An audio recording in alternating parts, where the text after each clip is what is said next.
Hello, everyone, and welcome to another episode of Deeper Dive into Mastery. And today's episode is a pivotal episode, and it's on ego. Now, we started with intentions and everything that goes onto intentions and how what we may intend to do may be backed up with the wrong energy. Okay?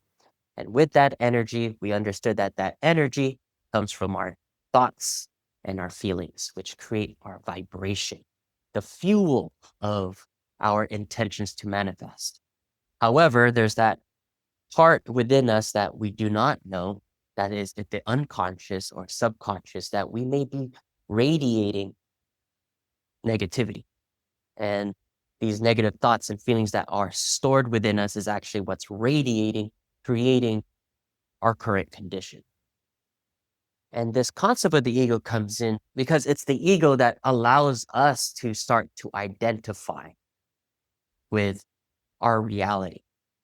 And so this episode here today, I call it pivotal because we will start to see why we are who we are. And the big truth is it's all an illusion, all because of the ego, which I call the architect of our self-imposed matrix. Now, if you watch the movie The Matrix, you would understand that there is this program called the architect who architects basically the matrix, keeps us subdued to the matrix, right? The ego is exactly that. And I want to use this episode to just dive deeper into the awareness that should be brought up, the awareness that we need so that we could start to fully heal. Because besides the transformation and growth and self-discovery, the path to mastery is also a path of healing. And in order to grow, in order to discover oneself and one's true purpose, there's a lot of healing involved. And that healing is honestly this healing of the ego. And so in today's episode, we're going to go and dive deep and explore this topic. And so what is the ego? And this is a term that we often hear, but it's may not be fully comprehended. We always think that when someone says, "Oh yeah, your ego is big," right? Or as very egoic person, we think big headedness or conceitedness. But that is actually not the case. The ego is a psychological construct that shapes our sense of self and identity. And we're gonna start to explore its influence on our perceptions, emotions, and behaviors. And we're gonna kind of not only identify what the ego is and fully dissect how it affects our life, but we're gonna also try to get into also how we could get out of our egoic state and start to align ourselves with a higher self so that we could start to transform and heal as well. I want to go ahead and just share my own personal journey of the ego. I believe I shared a little bit talking about with intention when I had the intention of building my business, the strength and conditioning studio, and how it was energized by the wrong energy. And I mentioned that it was my ego of not enough, right? And I say that because the ego has a lot of personalities that it could use. And every ego in every person, just like the person, the individual, is unique. And so it will use different themes. And like it being an entity, even though it's a psychological construct, it will have different characteristics and different ways of using negativity or negative thoughts and feelings. I don't want to say against you, but to protect you. Okay. So with ego in my story, this was during the times of the lowest moments. And to give a little bit of background, I just seized my business of 5 years. We survived COVID, but we couldn't survive the after effects. And with that, my lease was up and I wanted to go ahead and expand or move to a different place because, man, that venue was horrible. There was a lot of homeless tenants. We got vandalized. The landlord didn't help us out. And it just seemed like it was a place of bad energy, honestly, in how we started. And I wanted a fresh new start. But sadly, my investors didn't want to continue. And so we're like, okay. So we parted ways and I noticed I couldn't keep up with the business. And so with that came this I don't want to say downfall, but with that came a lot of that negativity that came in. And that negativity was a lot of purposelessness. I second guessed because I was like, hey, I thought this was my dream. And I thought this was going to be big. Like I shared in episode one, that I had a lot of intentions and I thought I upheld those intentions and that it was a positive place. And yet now that it's gone, I felt useless and I felt, well, what is my dream? So I became lost. Along with that was I had a newborn, my daughter Arya, and I was obviously fear, worry, all of these emotions started to collapse down, and I went into depression. And so with depression, I was trying to navigate thanks to my wife. So one of these months, after about like 2 months of being down and going through it, my wife just mentions like, "Hey, uh, you're depressed." So she brought that awareness, and of course, I felt at that time I didn't know, but my ego was I was offended, and I was like, "What?" And I was like, "Oh, obviously I'm sad and things like that." But to really admit that I was depressed, it took a lot. But after that, I allowed myself to really let that sink in. And we had a talk. And after we had this great talk, and my wife just was listening, I allowed myself to hear myself, the whole conversation. And I was just lashing out. And I noticed honestly, I was mad at God too. I really felt entitled to a lot of things.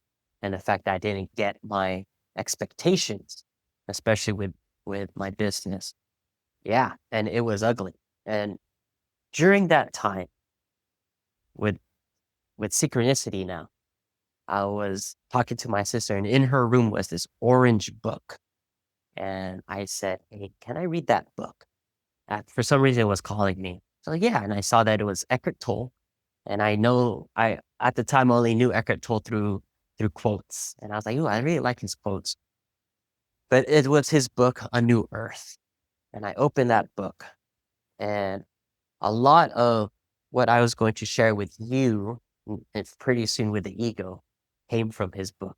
And this book honestly saved me in my state of depression because it was in here where I started to look into myself and started to notice a lot of what my ego was doing. So I become aware.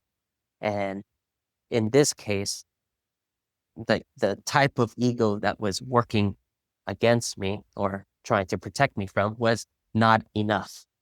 So the feeling of not enough kept growing up. And so as I read, and then I looked at myself with this conversation of lashing out and being angry at the world, being angry at people. Why can't they just, like what I had to share? Why they like my service? All of this, I started to see what I've learned from the book that was called to me. And I allowed myself to really reflect on my thoughts and feelings and my lashing out.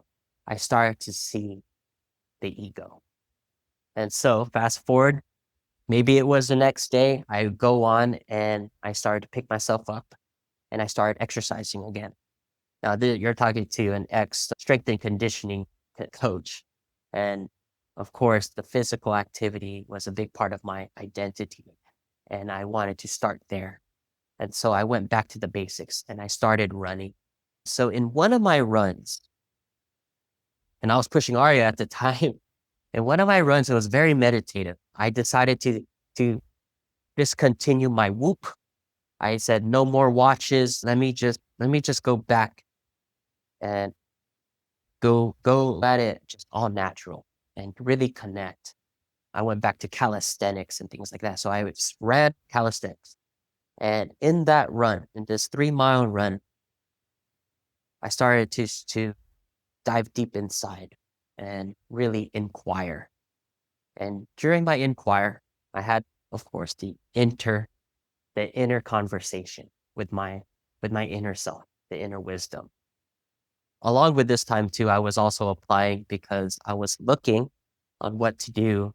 I started learning more about or how to become a guided meditation practitioner. So I was using a lot of the meditations in my own way and going into Dr. Joe Dispenza's work and all of that. So this came into a lot of work to get out of depression. But in this moment with the ego, I was running and finally my inner wisdom spoke and said, now you know that your ego was using not enough, making you feel not enough. And this is how.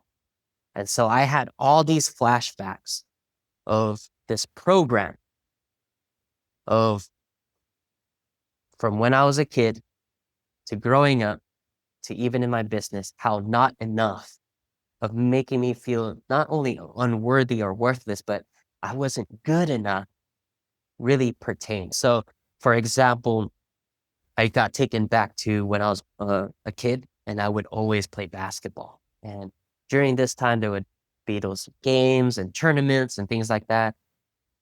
I would always have performance anxiety and I would be able to practice very well, play very well. I was one of the best kids on the court. But when it came to game day, all that is gone. Now, in psychology, they might say, oh, it's anxiety performance. But in the spiritual sense, it was self-sabotage because my ego wanted me to feel not enough. So by the end of the game, it wanted that energy, that emotion to come up. So how did it do that? Well, let's sabotage this performance so that when I'm done, I blame myself. And my dad always called me a hard loser, not a sore loser, even though that was probably a little bit of what I was, but a hard loser, meaning I was always hard on myself. And I would always say, I'm not good enough. I need to train more. And that became part of my identity. That I started to believe that that's who I was. Take that, add 20 years. Now I'm a grown adult in kinesiology, and I now want to do a lot of obstacle course racing. So I did a lot of Spartan races. So you tell me, right now with the expertise of kinesiology, I would train twice as hard. So let's just say I was doing a Spartan Super. The Spartan Super is the blue race. It's 8+ miles, 8 to 10 miles, about, what would they say, 25 plus obstacles. So if it was that, I would kind of do double or at least run the same, but do double the work in exercising. So yeah, I was, I don't want to say crazy, but I was pretty on it. It was almost like David Goggins like, but I would be free. I would be scotch free in training. I'd be great. And then I would go into that race, do the race at 2 miles, cramp out. I'm like, why? Right? I said, I'm doing everything right. I'm hydrating, carbo loading. I'm doing all the science. Like, what's going on? And it was every race. Every race, I have so many medals of completion, and all of them I've cramped. And that flashback, when I was doing this meditative run, allowed me to see that and see that my ego was sabotaging my reality. It was manifesting into physical manifestation of life. I would feel the cramp out. And then in the end of the race, I go, I'm disappointed. I didn't look at, oh, I did great. I finished the race. No, I said, no, I cramped out. Something is wrong with me. I need to train harder. I did another race called the Spartan Hurricane Heat. It was 12 hours. I lasted to 12 hours, but the last aspect, we had to make it in time in order to get what we needed to complete. I came in late. So instead of cramping out early, I cramped the last minute to make me late. And guess what? I technically didn't get my patch. So even though I completed it 12 hours, the fact that I failed, I was not good enough. And so I went drawn to this drawing board. I'm not good enough. I have to go back to train. And it would just lead to exhaustion. And that also went into the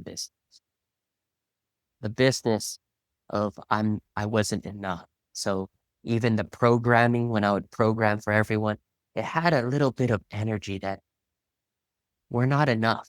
So let's work hard. There was really no compassion to the rest of one's being. And it was just more of like, let's just hash it out. So that in itself was egoic. And so when I mean egoic, it was egoic in the fact that it was feeding what my ego was trying to be fed because it thrived off that negative energy.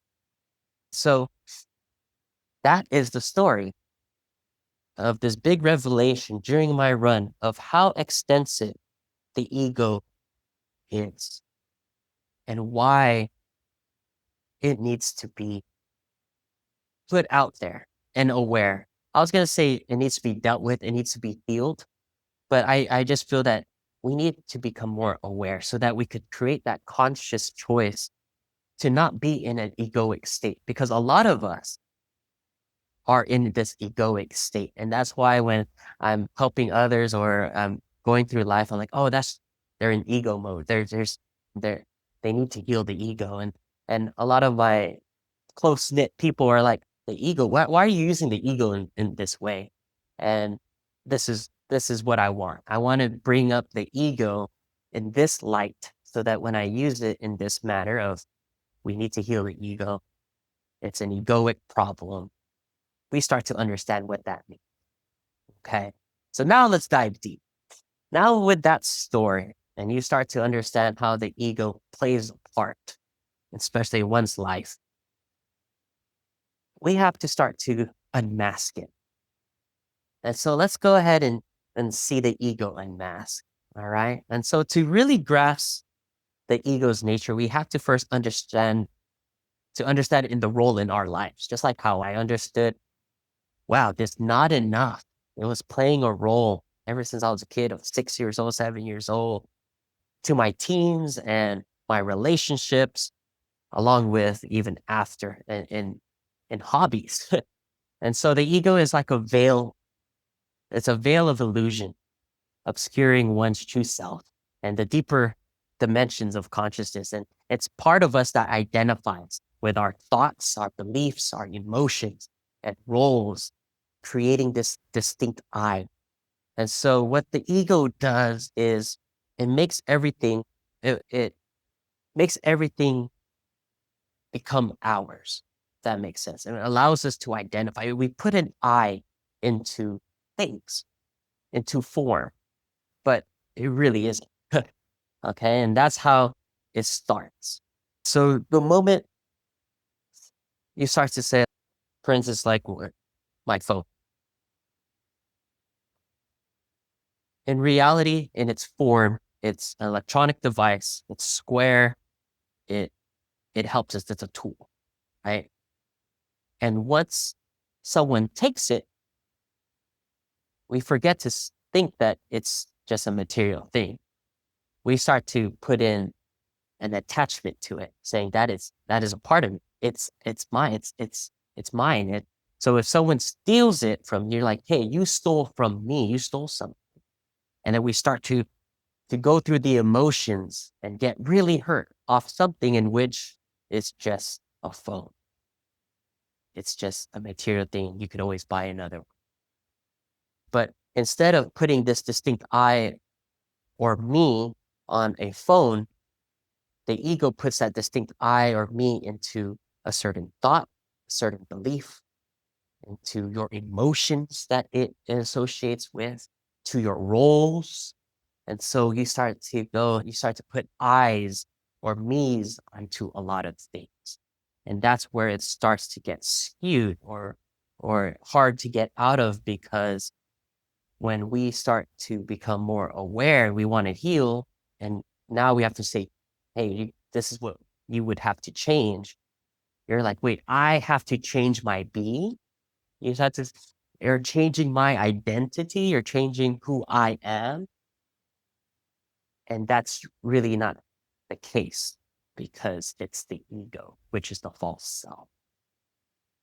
So let's go ahead and go forward.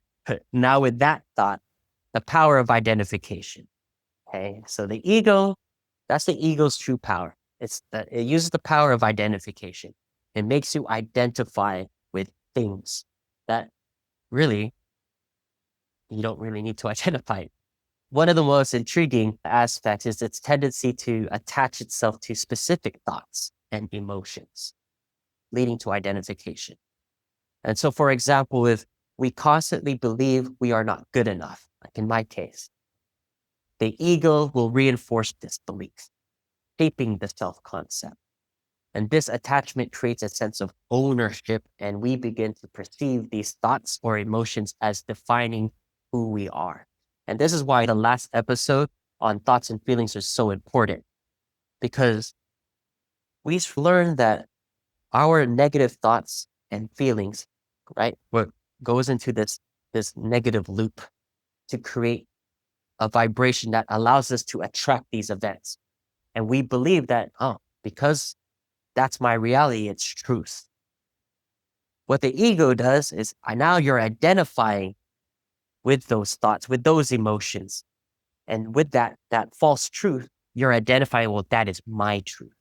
And once that starts to happen, it's hard to pull yourself out of your own reality, to really see yourself in one's view. And that's why ego is associated a lot with conceitedness or narcissism, because of that. We cannot pull ourselves out of that. And it starts with that identification. That's why the identification is so powerful.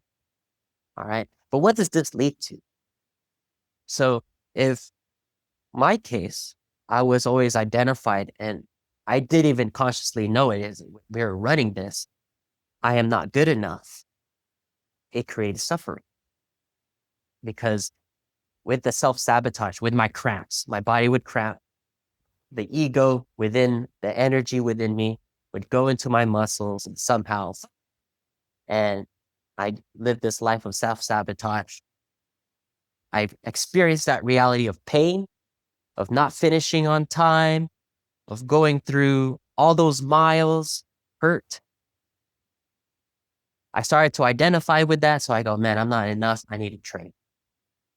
And the suffering comes in that I'm unhappy. I'm not at peace. When the ego dominates our consciousness and becomes imbalanced, and that's in this case, when the ego is now overtaking us, it can lead to the seeking, right, of external validation. And that ego can leave us feeling unfulfilled and perpetually striving for more. And as we strive for more, it, nothing satisfies it. It becomes pathological.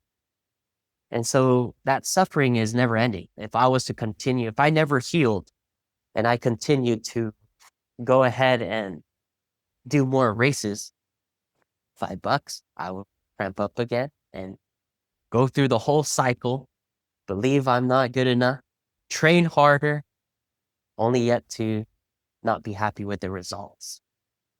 And in case, go into suffering. And when we start to go ahead and look into our own lives, and that's just honestly in my life, that's just one event. But I'd had a lot of injuries. A lot of these injuries may not just be because it's coincident. It could be because of the ego. So for instance, with our own individual experiences and whatever you're experiencing now, if we take chronological illness, right? We understand that chronological illness exists because of how we are living, right? That is the study of lifestyle medicine. If you look into integrative wellness and lifestyle medicine, we start to see that how one lives their life creates could be the cause of chronological illness. And within that, if we go beyond just how physical lives, one of those is stress management. But if we look at stress management, it goes in now to perception. It goes into one's thoughts and feelings. And that goes into one's energy and vibration. And if we take that and we understand that the ego is playing a part of that, it's safe to say that because of our ego, it's creating a way of thinking and perception on how to live. And so when we live it, now it starts to manifest into what we are experiencing. And in this case, chronological illness. And I think that's the big revelation and why I'm pushing this knowledge on ego, and that this work of ego is a work of healing. And even though we don't have any chronological illness, what are your experiences? We could not only experience sicknesses, we're experiencing interactions with people. That's called relationships. We also have experiences of work, of fulfillment, of trying to be a purpose. And so if you're trying to seek purpose and seek professional development and personal development, a lot of this concept of the ego could leak into that and affect that, because it wasn't just a Spartan race for me. It wasn't just going into these races. This was a hobby, and it was self-sabotaging me. What more when I started to look at not enough in my school career, in my relationships, with all relationships, as a son, I started, oh shoot, this makes sense. I wasn't feeling enough. That I wasn't a good enough son or my father, and I'm failing school and all of that with my wife now, but girlfriend before, and how I started to understand. And so this concept of the ego and suffering, if we are unhappy, if we're at unpeace, if we are sick, if our relationships are suffering, well, the ego has a big part of playing, and it's wanting to keep us there in this program. And I think that's the big truth. That's the big truth with the ego, is that it wants to keep us there, because if it keeps us there, guess what? We're thinking and feeling the same. So it's being fed the energy. And I think that's what a lot of the sciences kind of disregard, because we could just say, oh yeah, we could just consciously outwill it. But the ego is also energetic, just like everything. We are energetic beings. And so it feeds off negative energy, feeding off negative thoughts and feelings. And in order to stop it from being fed, we need to start to become aware of it.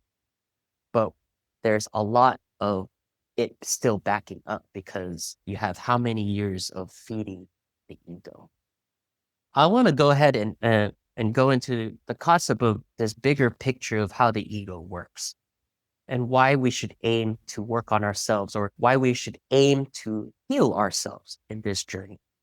If you go ahead and search up, or I'll put it up here, into the Wheel of Wellness. First of all, the Wheel of Wellness is the original study that created what you see now with the whole wellness wheel. There's the spiritual life, physical life, or physical well-being, spiritual well-being, emotional well-being, all of that. I think there's 6 of them. This derived from what you see here, the Wheel of Wellness.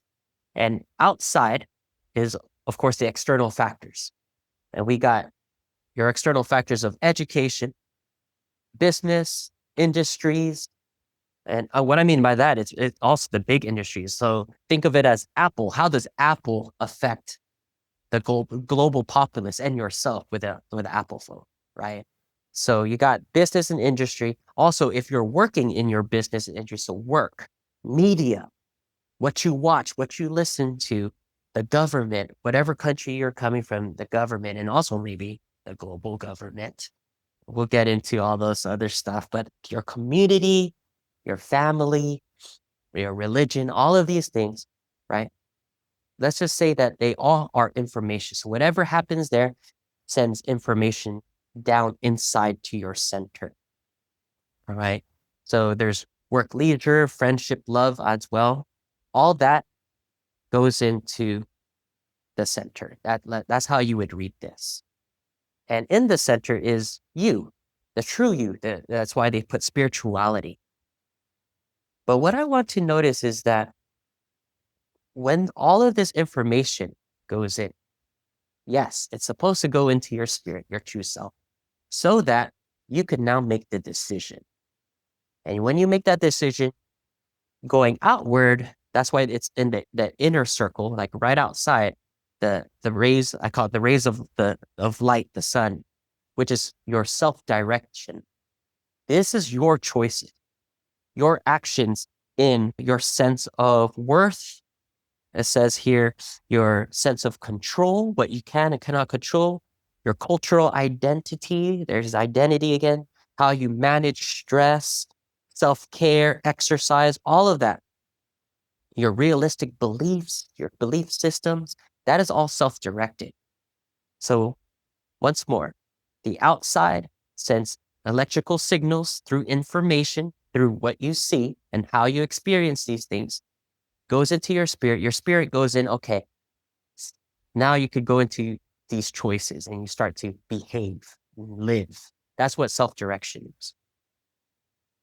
How the ego works is the ego, because it wants to protect you, because what was coming in, whether your family upbringing, what you experience with life itself, interactions with others, and you feeling betrayed. And as you experience mostly of the negative events that are highly charged with negative emotions, well, they become at the forefront of your brain and remembered fast. Your ego goes, hey, remember that time? We're going to protect you from feeling this. So it starts to attach to your emotions, starts to attach to your thoughts, your feelings, and goes, hey, let's start protecting yourself. So in order to protect you from that pain, it starts to create a barrier. And that's where the ego is. The ego creates a barrier around your spirit. All right. I like to call it as like a dense fog. All right. So if we think about it, that it surrounds your spirit, more information before it goes into your spirit, in which your spirit's supposed to make that decision, your higher self, the ego kind of distorts that information. And then, okay, with that information, self-direct this way. Have this sense of worth. Have this identity. Have this type of coping mechanism. Behave this way. And the more you listen to it and the more it self-sabotages you, it gets fed that negative energy.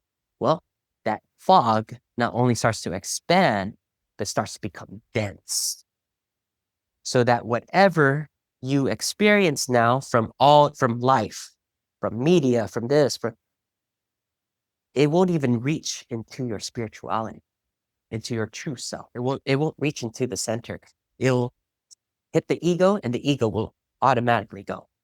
And that's what we mean that it's a veil, it's an illusion, because we're thinking that, oh, I am making this choice, but it's not the ego. And so you're living a life that's programmed by the ego to keep you in this way of living that keeps you trapped and oh, why am I experiencing all this negativity?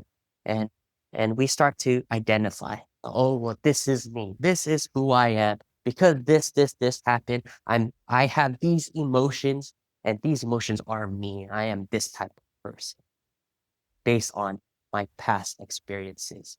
And that is a mixture of episode 2 with thoughts and feelings till now and how that keeps going. And this is why it's very vital to start to work on that fog, to become aware of our own matrix. We want to now go back to how it should be, right? That all the information that we are receiving and how we want to respond, the positive coping mechanism. Yes, I want to exercise a lot. Yes, I want to eat well. Yes, all these positive actions, we want to come from the higher self and without the struggle, because that's the internal turmoil.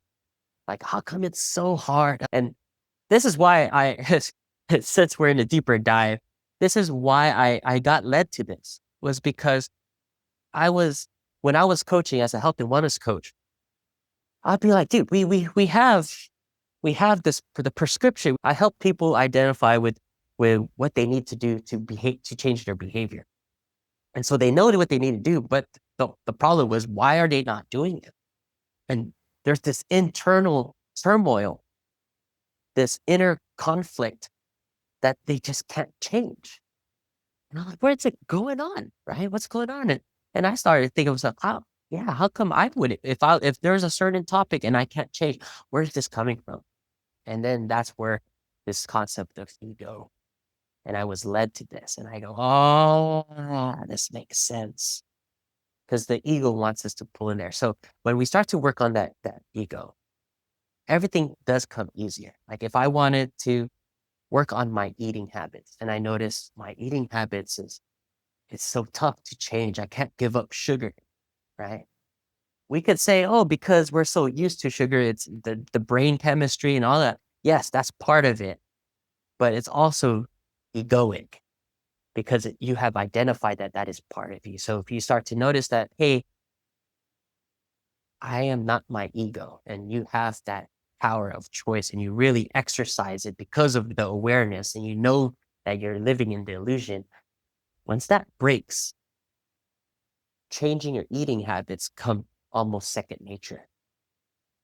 And that's where I wanted to also bring into light that doing this work brings about your shift, your change. And it's almost like letting that that when you're fighting yourself and you feel like so much in turmoil, you're like, how come I'm not aligned? That's what this work does. It brings you into alignment with your higher self so that all the things that are aligned with the ego starts to become easier to change. So how do we do that? So in order to align with your higher self and to lessen the dense fog is, well, first we got to become aware. Embracing inner harmony involves nurturing that self-awareness, your self-compassion, and your self-acceptance. And once you harmonize those three, it'll shed light on the egoic patterns and align with your true essence of who you are. And so you have to be this ever-present awareness, and you have to go beyond that veil of the egoic illusion, that dense fog, so that you can experience that greater peace, clarity, and freedom. All right. And as I end our episode, I might go ahead and put in a part 2, because with the ego, there's a lot of things in which they say the ego is not your enemy. And then there's another book that says, hey, the ego is the enemy. There goes into this part, you'll start to notice that when you are starting to become more aware of the ego, that there's another game being played. And in order to fully integrate with your higher self and you want to now go in and thrive, you'll start to have to become aware of the game that's being played in which uses your ego or your higher self. And I feel that that's where we're going to go. Awareness is just the first stepping stone. And for me, it did so much and allowed me to make peace. But there are certain things that I had to go back and release a lot of the energy that was accumulated, a lot of the emotions, and a lot of different factors that also played into the ego, what the ego was using.